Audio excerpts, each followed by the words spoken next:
Ce que personne ne mange, ni nous, ni nos animaux, trouve encore preneur. Ça, c'est le travail de Bruno. Il est directeur des abattoirs d'Ussel en Corrèze. Une fois les morceaux consommables vendus, il trie le reste. Vous voyez ces boyaux qui vont être utilisés pour faire des cordages des guitares, des violons ou autres. Voilà une des autres utilisations qu'on peut faire avec le porc. Encore une autre utilisation avec les oreilles, voilà, clandestine à la fabrication de produits cosmétiques, des masques pour les cheveux, des crèmes visage. Vous voyez, c'est ce qu'on appelle le gras, hein, c'est du gras, vous voyez. Hein.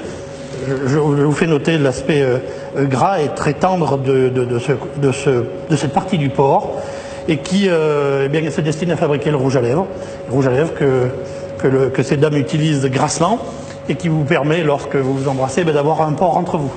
Aujourd'hui, c'est justement du gras que Bruno doit livrer à un laboratoire cosmétique. Nous n'avons pas été autorisés à filmer cette étape de la transformation du porc, mais dans cette pharmacie, la propriétaire nous confirme qu'on trouve bien du gras de porc dans les rouges à lèvres.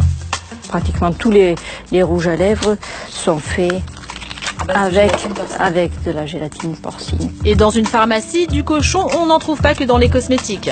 On trouve des médicaments à base de porc, soit le médicament en lui-même, soit l'enveloppe du médicament qui est composée de gélules. Chaque fois, comme vous pouvez le constater, on a cette pellicule est faite à base de gélatine. Si vous ne mangez pas de porc pour des raisons religieuses, pas de panique. Gabriel Elfassi est rabbin en banlieue parisienne. Il est très clair, quelle que soit la religion, quand il s'agit d'un médicament, il n'y a aucune interdiction. Toute religion qui se respecte se doit de soigner ses malades.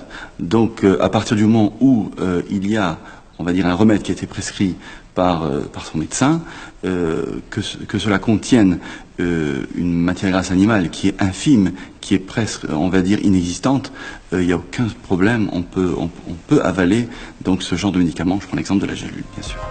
Le cochon est donc omniprésent dans notre vie quotidienne. Désormais, vous regarderez vos pilules, vos crèmes hydratantes ou vos rouges à lèvres d'un autre œil.